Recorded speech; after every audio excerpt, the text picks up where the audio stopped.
Hi there! Today I'm gonna talk about one of my most favorite topics in ELT. Can you guess what it is? Three, two, one, time's up.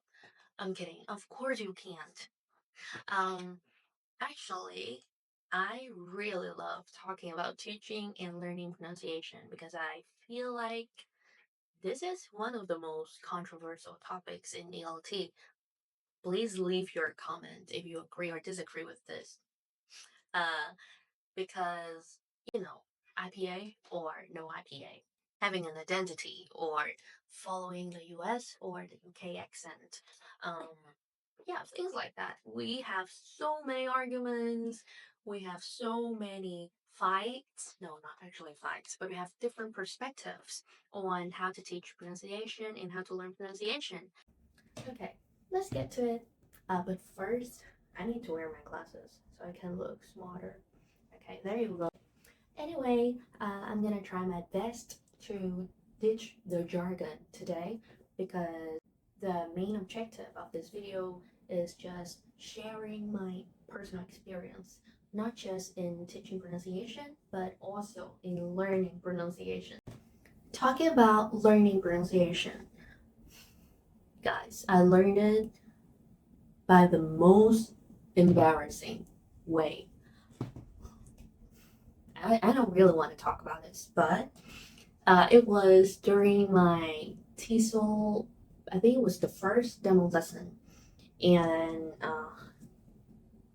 to be honest, now I still remember every single details of the classroom setting for real. I was handing out the worksheets. Instead of saying that, what I just said, I said, let's work on this sheet of paper. Oh my God. I said what I said. And later, my trainer corrected me gently, and I was so confused, What was wrong with what I just said? Because, to be honest, I had a very big ego, and especially I started my TESOL course when I was like early 19 years old, quite young. I've always thought I had pretty good pronunciation. So when my trainer corrected me, I was like, what? Really? And I didn't really realize my own mistake. It was harsh. It was harsh. And until now, that situation, that moment still haunted me. That is why in every beginning lesson of all my courses, the first pronunciation lesson is the difference between sheet and shit, the difference between beach and bitch. Anyway, back to that moment. It took me a few seconds, but then it hit. I just said shit in front of a TESOL panel.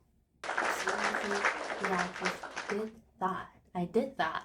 But here's the real shocker. The real one. I've been saying it wrong for years. Nobody ever pointed it out. And honestly, I never noticed. I never noticed. And that moment stuck with me, not because it was embarrassing. Well, actually, yes, it was also because it was too embarrassing, but because it showed me pronunciation isn't just about sounds, it's also about identity. I know this, I understand this, I feel this more than anyone. Linguists say that pronunciation shapes how we are perceived. However, I think there's more. It shapes how we see ourselves.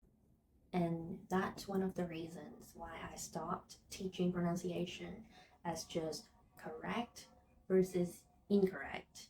Now it's more about ownership.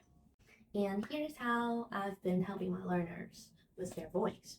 The first question, try to ask them, who are you in English? Who are you when you speak English? Are you still you or do you have another identity? Trust me, because when I speak Vietnamese, versus when I speak English, totally different. And the me when I speak Chinese is also different than the me in Vietnamese and English, and especially the me parlo italiano is also different than the three other languages. So it's very important to let your students understand they can actually have different identities or maybe keep the original. It's up to them, it's not up to you. For me, I prefer me this way. I like it when I can be flexible and as adaptable as I can when I switch from this language to another language. This is quite controversial, as mentioned at the beginning of this, but we don't really care about accent. Here, we celebrate clarity, not accent perfection. I think this is one of the reasons, especially for Vietnamese learners. They feel shy to speak English because they don't sound like the US or the UK. And I've talked to some of my friends, some of them are German, some of them are French. I love it when they mentioned one thing. When I speak English, I still want people to realize, to recognize me as a German. I love it. Yeah, accent is not a thing. And accent for me, for a lot of people too, shouldn't be a thing. To be honest, that old shit and shit moment, it taught me that teaching pronunciation is really about giving people permission to sound like themselves. Next time a learner messes up, don't rush to correct them. Oh my god, I was going to say connect. Yeah, don't rush to correct them. Let them talk, let them speak, and if that mistake affects the general meaning of the sentence, try to explain to them how it works and what they should do in that situation so they can be like, yeah, okay, I'm gonna do better next time. I'd love to hear your own story, your personal experiences. Let's talk about it. Comment below and share with me. Thank you for your listening, for your watching. If you like the video, please comment below to share your own stories, your own personal experiences about teaching or learning pronunciation. Wait, I should have said, if you like the video, please click subscribe, like, and share the video, right? You can do that too. But anyway, I'd love to do more videos about this, about teaching in general and about pronunciation specifically. This is Wen Fu. I love to talk about communication and pronunciation, and stay tuned for more. Bye bye.